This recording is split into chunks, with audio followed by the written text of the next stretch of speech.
Hey everybody, welcome back to Battle Ready Inc. So today's deck profile for you, we're finally covering the new BlackWarGreymon, the Duocolor one that comes out in BT8. This card is super exciting, finally really making like WarGreymon just in general back on the meta map again after being a very long time for him himself being there. But I think this is the first time we've ever seen like BlackWarGreymon himself like being a top tier meta deck. He's been a good card off and on here and there. They've had some viability in the past with him, but nothing too crazy. But this deck is for real. This is a very, very powerful deck. Also, here is a work in progress of our new memory marker for this month. This is going to be Digimon. So if you're playing some Imperial or some Armors, this is a fantastic memory marker for that. This guy is super adorable, handmade out of clay by my wife, hand painted as well. More paint to come though, as he is clearly not finished yet. So definitely stay tuned for a later video to see a updated version of him.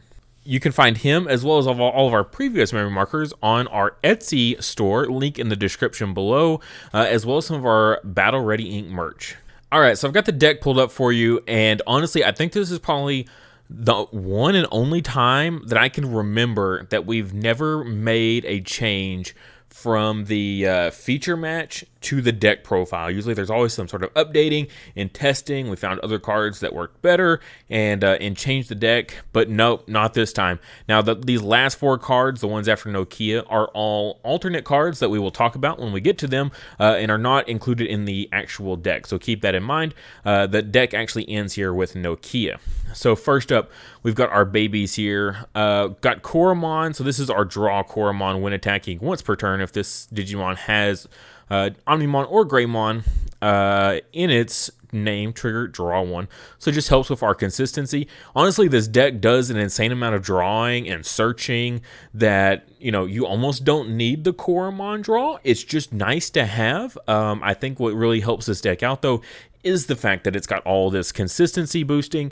It has lots of ways to mitigate costs, such as the Marcus gaining in memory and the Nokia reducing Evo costs, that needing a lot of cards in hand is actually like a pretty big deal, because if you watch the feature match, you know, we're slamming down multiple Agumons, immediately Evoing them, immediately Evoing those, all in the same turn, so you actually do need a tremendous amount of hand resources just because of all the plays that you do with this deck. And then as the fifth egg here, we have the Greymon, which essentially is doing the same thing here when attacking. If this Digimon has 6,000 DP or more, draw one. There was a few times that in the feature match where I was swinging with something that didn't have that much DP. So the only time it doesn't come up is basically the one Greymon here, the security attack plus one Greymon. But realistically, you should always Evo on top of this one anyway. So both of these basically are doing the same thing in this deck, so it's okay. But five eggs, I don't think there's any harm in it. You could just run the 4 Koromons, but I don't think there's anything wrong with running 5 eggs in this deck. First up for our Agumons, our all Agumon rookie lineup here is the new black Agumon. This can Evo on top of black or red babies, which is very important considering we're running all red babies to go with this deck.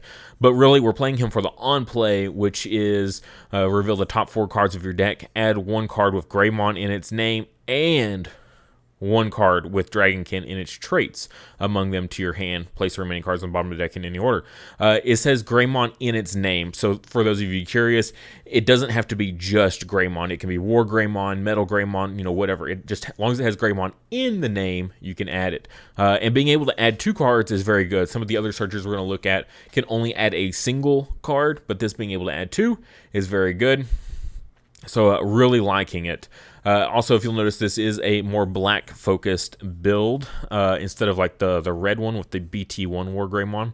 Our next Searcher Agumon, this is on play, reveal 3 cards, so 1 less from the top of your deck, and 1 card with Greymon in its name. and of course you can't add those, and one Digimon card with Omnimon in its name among them to your hand. So very similar, so we get to add a Greymon just like the other one, but also in addition to that, we can add an Omnimon instead of a Dragonkin. So that's pretty nice. If you want to run Omnimons, I don't even think Omnimon is like a must in this deck. Honestly, you could just like sit on the BlackWarGreymons, and that would be completely and totally fine. But if you are going to run some Omnimons, then you're just going to see even more potential value out of that Agumon. Next up, we've got the promo Agumon. This is from way back in the beginning and release of the game here. These were pretty abundant for the first 2 packs, I believe. They were not dash packs, but they were promo packs given away. But he has the inheritable of, if this Digimon has Greymon in its name, it gets plus 2,000 DP. That plus 2,000 DP is actually pretty important, and that's actually going to bring up our first talking point. I'm running that one instead of the starter deck Agumon that gives plus 1,000 DP. Why that's kind of a little bit relevant is BlackWarGreymon, both of them here are 12,000 DP, which is on par with most things in the meta, so that 1,000 DP would almost get you over everything relevant in the format. Almost. Mass Daemon is 13,000 DP. That's why we have to really need to get your hands, if you're going to play this deck, get your hands on the promo Agumon that gets plus 2,000 DP, because that'll put your BlackWarGreymons at 14,000. And then at that point, you can swing over those Mass Daemons. So that's pretty important to be able to do that, hitting them in security, whatever the case may be. So I just think that's really relevant, having this plus 2,000 DP. Also, a lot of the other inheritables that we're running in this deck, this is like one of the only ways to get you that 2,000 DP. Like I said, we could drop the Koromons for something that gives us a DP boost, but again, at that point, you're only getting up to 13,000, so it's not like the biggest boost. You really need plus 2,000. So really think that's necessary. If you can't get your hands on it, too expensive, whatever the case may be, run the starter deck version and then run a DP boosting egg instead. That'll get you your 2K, but this way you can use the draw Koromon instead. If you can run this promo Agumon. And then our last just kind of card to round it out, we've got the EX1 Agumon here. Has the inheritable of when attacking once per turn, reveal the top 3 cards of your deck, add 1 Tamer card or 1 Digimon card with Agumon in its name to your hand. Place remaining cards on the bottom of your deck in any order. So this is going to be your Tamer searcher, right? So we've got our other 2 Agumons that are on play searchers, and then this is a good raising area one to go into to Evo on top of your babies. Same with the plus 2,000 inheritable. These are going to be your Evo targets, and the others are going to be your on play choices. So just a little bit extra search. It's our only way to search out Tamers. So we're not playing the Agumon that searches out Tamers. I think I like this one a little bit better because it hits Greymons. Greymons are going to be ultimately more important to hit off of searchers than a Tamer. Tamers are good, but you literally cannot win without your Greymon, so those are a little bit more valuable than a Tamer searcher Agumon. Also, when you use Nokia to play these guys for free, they get to keep their on-play effects, so definitely like maximizing out on this. Now, for our level 4s, we do have this black Agumon in here, so I thought it was very important to run the Duocolors or the ones that can Evo on top of red and black. So wanted to maximize out on those as much as possible, even if their like inheritables aren't that important. Also the names and the typing gives a little bit more consistency to the deck. So when you use these on plays and you can add a Greymon to hand, it's important to have a decent amount of Greymons in the deck to hit off of. So just helping our consistency out in the deck more than anything else, honestly. So since we're running the black Agumon, I think it was very important to run these 2 guys to go with it. You'll notice I'm not running the toy Agumon, and that's kind of part of the same reason here is if I was running the toy Agumon, I'd probably drop the EX1 Agumon for that one to get that reboot. But I don't think the reboot is like overly important. The only blocker inheritable we have here is going to be the Greymon, so you're not going to get like a tremendous amount of value out of the reboot. I don't think so. I went with the searcher one to help us with our Tamers. I think searching out Tamers is a little bit more important than just getting reboot. So first up is our new virus type Greymon, can Evo on top of our red or our black rookies has the inheritable of while you have a red Digimon in play, this Digimon gains blocker. So anything just about that evos on top of him will have blocker, except for the original BlackWarGreymon. As you can see, we have him down there. He will not gain this effect unless, of course, you just happen to have another red on field, which is not too far off the cuff to imagine since we have a decent amount of reds in the deck. So giving out that blocker is fairly common. I think the only time I've ever had to get like good potential use out of it was like evoing into BlackWarGreymon and passing turn. Like I get to delete some targets on field, but it passes my turn anyway, but I do keep the blocker, which is pretty important. Next up is CycloneMon here. So again, 2 evo cost on red or black, so really good synergy in the deck. He is a Dragonkin. Yes, the reason why we play him is because he's a Dragonkin. Yeah, the Duocolor is also very important, being able to evo on top of the blacks, and then our reds being able to digivolve on top of him. But it's really because he's Dragonkin. He just helps our consistency out so much more. Being able to hit him off of the black Agumon Searcher, you know, is a great backup. So you can add a Greymon, even our level 6 Greymons, that BlackWarGreymons that are also Dragonkin, they can supplement and be our Greymons, and then this guy can be our Dragonkin. So just more variety for the deck. And then the when attacking inheritable is actually pretty solid. Also, not once per turn. So using certain cards to attack multiple times, like we'll talk about, you can trigger this multiple times. So delete one of your opponent's Digimon with 2000 DP or less. 2000 DP or less, like in a vacuum, feels pretty bad. Like it feels pretty low. But when you start thinking about the format, just look at this deck alone. Look at all of those Agumons. Every Agumon we play in this deck has 2000 DP or less. So all these like hard play Agumon searchers to pass turn, CycloneMon can just clean them up in the mirror match. If you're going against Imperial or Armors, those Vmons, all of those Vmons are 2000 DP or less.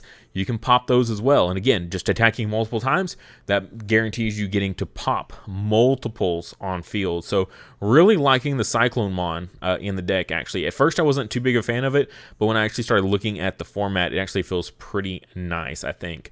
Also, looking at security control that are running the Rapidmons, if they're running Patamons and Salamons, you can delete both of those with the CycloneMon, especially if you delete the armor off top and then swing with the CycloneMon inheritable. And then our last level 4 here is the Greymon Security Attack +1. I just think this card is great. It's always been great. It's just a fantastic card. It can only evo on top of red. Okay, we don't get that benefit of Duocolor evoing, but that's okay. Most of our Agumons are red. All of the Agumons that we will evo in Raising Area, most specifically, are red. So this Greymon will combo great with that, because this is one you're going to want kind of protected until you're ready to promote it up and get more use out of it. So that's why I went with actually just 3 copies on this one, so a little bit lower than the other 2, simply because, yeah, it can't evo on top of all of our Agumons, but I think this inheritable is still just phenomenal. Security Attack +1. This deck doesn't have a whole lot of punch power. I think the red version has a little bit more punch and can take out way more security, so just kind of help boosting this deck in its speed a little bit. I think this is really nice. Combine this with the MetalGreymon here out of EX1, which gives piercing. You give this piercing inheritable to your WarGreymons that can attack multiple times. That's going to be doing 2-4 security checks, potentially more if you're using the old BlackWarGreymon that can attack a tremendous amount of times, but we'll get into that in a second here. The important part of the both MetalGreymons I chose to go with can evo on top of red or black, because we're using the virus type Greymon, which is only black. Yes, it can evo on top of red or black, but he himself is only black. So choosing my MetalGreymons, I had to go with the ones that can go on top of either color, and that's just kind of the trend that you're seeing here. The most chosen targets for evoing are ones that can evo on top of either color. So I think that's a very important for sure. And then when attacking, this Digimon attacks a player, delete one of your opponent's Digimon with 4000 DP or less. That could be relevant, but mostly we really like the piercing here. for sure. So he is at a 4 of. Now you notice he is not a black as well. Our new BlackWarGreymon can of course evo on top of him, but our old one cannot. So just kind of keep that in mind.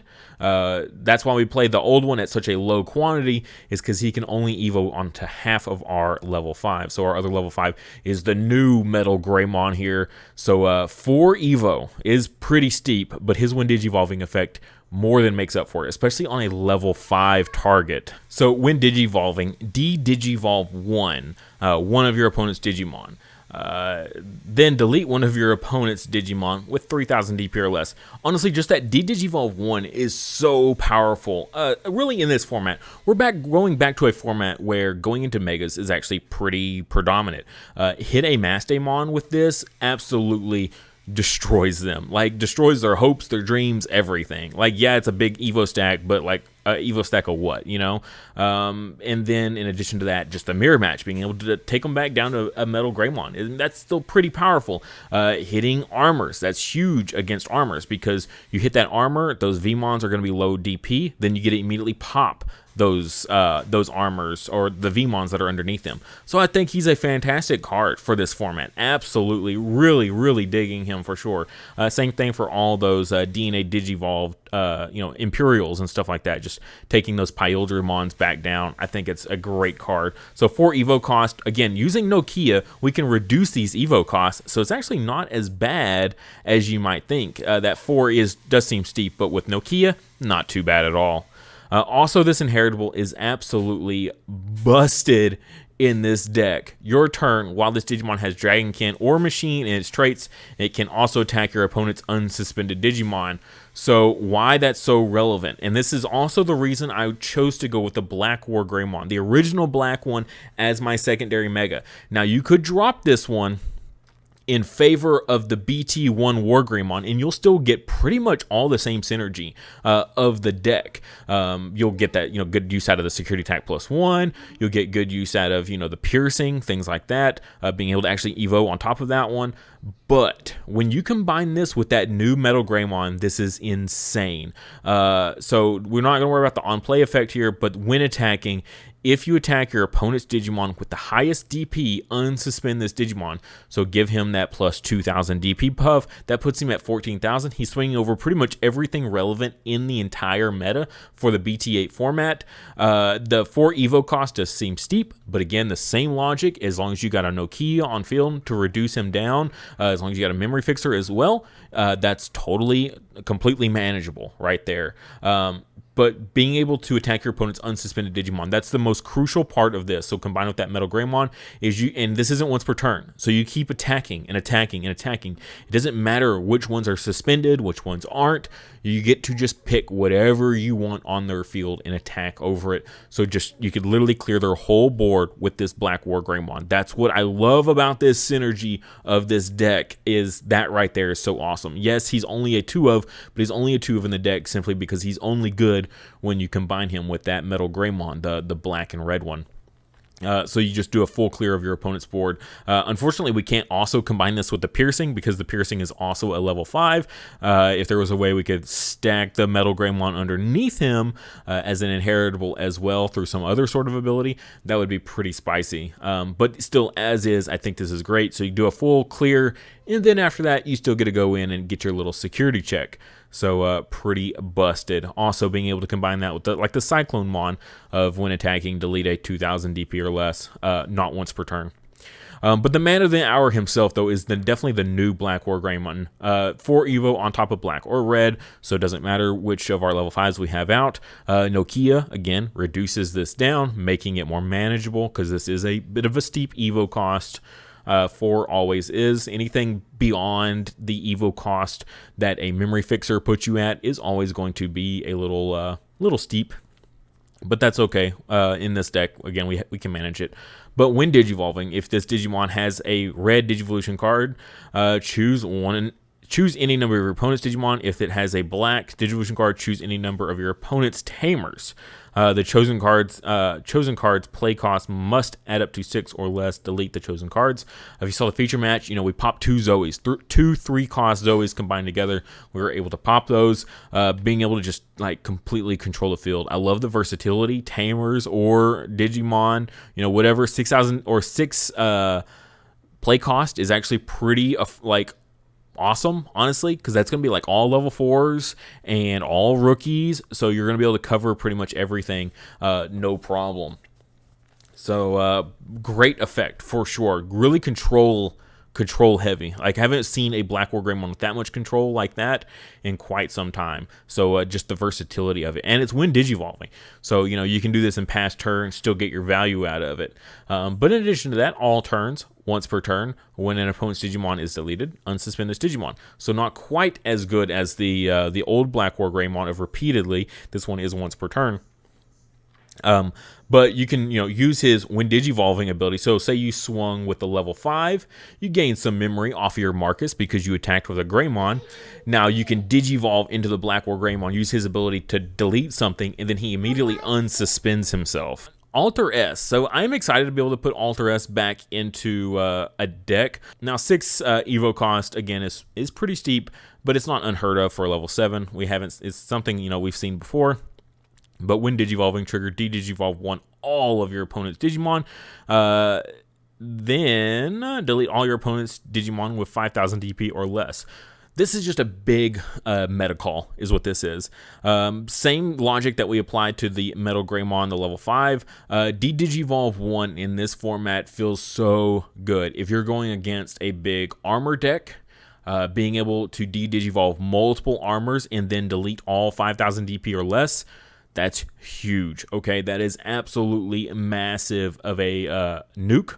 If you go against a MetalGreymon turbo deck, de-digivolve that MetalGreymon while it's got the blue and the green underneath it, and then what? It's just a little chump guy, which will immediately get deleted. It doesn't matter if it's the XVmon with jamming or if it's the Stingmon, whatever. I forget which one's on top. I think it's XVmon goes on top. But either way, the DP is low enough that he then pops it. So great way to counter the MetalGreymon decks. Mastamon, we already talked about how great that is. De-digivolve 1 against Mastamon just leaves him with this massive Evo stack of nothing that impressive, honestly. Yeah, so very, very good stuff there. And then just being able to pop 5,000 DP or less after the fact feels very good. Really, really like it. And then also when attacking, you may delete or you may make this Digimon unblockable for the turn by returning one of its level 6 Digivolution cards to the hand. So it kind of sucks a little bit to lose your WarGreymons on field, but then just being able to bounce those back to hand to reuse them, it still feels good. Now, I did go with the black or the Alter S because he can Evo on top of black as well, so we can actually still get good value out of this. Originally, I was kind of looking at the Blitz Omnimon, but can only Evo on top of reds. So the black WarGreymon, the original, you don't get any synergy with him, but he is really nice for doing those big clears.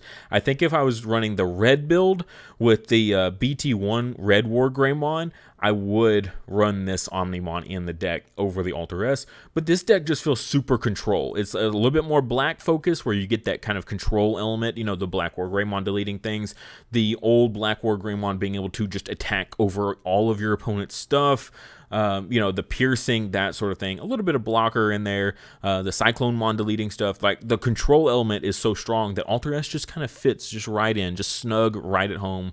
Really like it. Then I do have 2 Dark Gaia Force in here. Now remember, Duocolor options, you have to have both colors on field. We should have your reds covered in raising area, and then you just got to get some black stuff. We have a decent amount of pure black or Duocolor black reds to get this triggered pretty easily, I think, in this deck. So not really too worried about that. 8 play cost. So in this deck, this is just 100% better than Gaia Force in this format.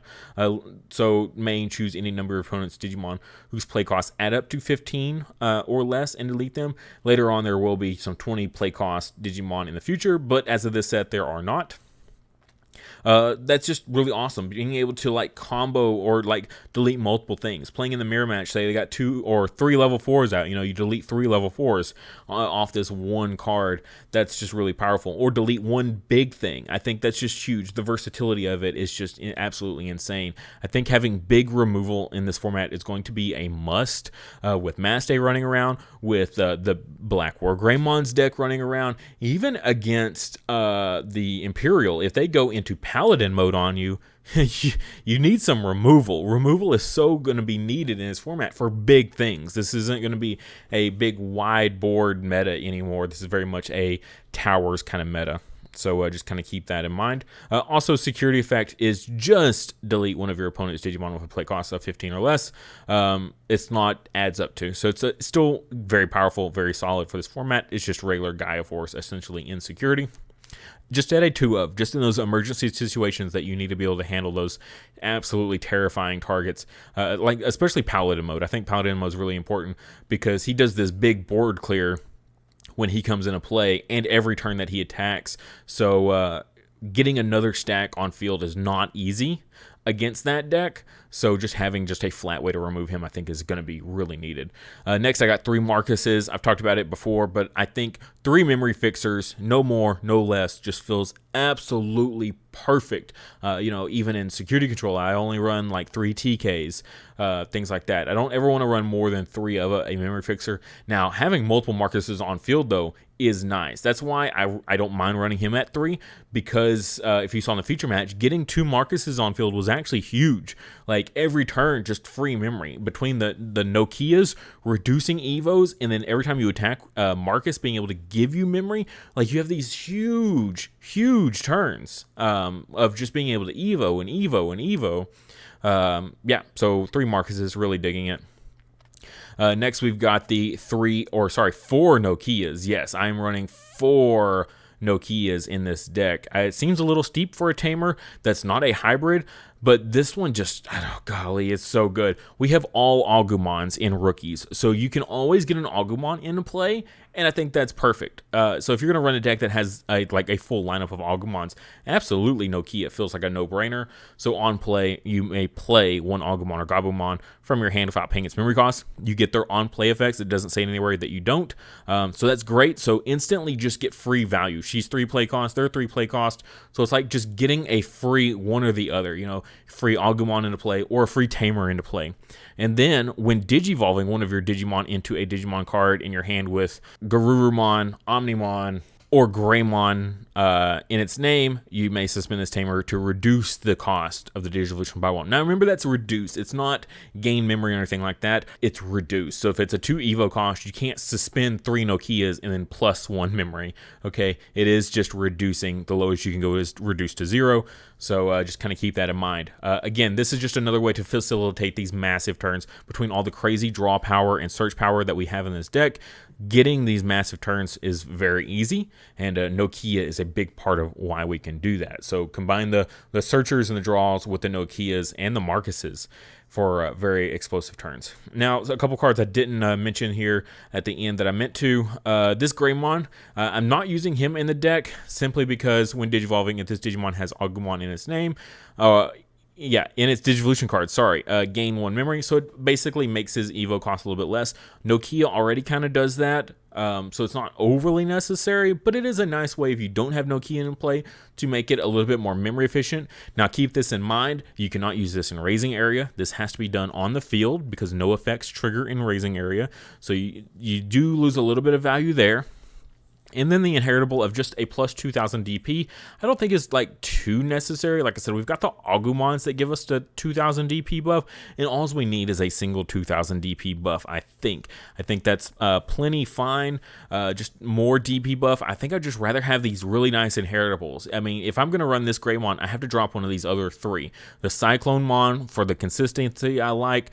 The Greymon for blocker isn't overly amazing, but again, he can evo on black or red, so you can go on top of the black Agumons, so that's pretty important in my eyes. So the only viable choice to replace is the security attack plus 1 inheritable Greymon, and I can tell you right now that ain't happening. Okay, Security Attack +1 inheritable Greymon. There's a reason this card is like 18, 20 bucks, because he is the best Greymon choice. Okay, this guy isn't that much, and that's exactly why. Is because he's not as good as that Security Attack +1, and literally the markets can just kind of prove that for you. And then the other card that I did not mention was the MetalGreymon Alterous mode here. So 3 Evo cost normally, or 1 on top of another Greymon.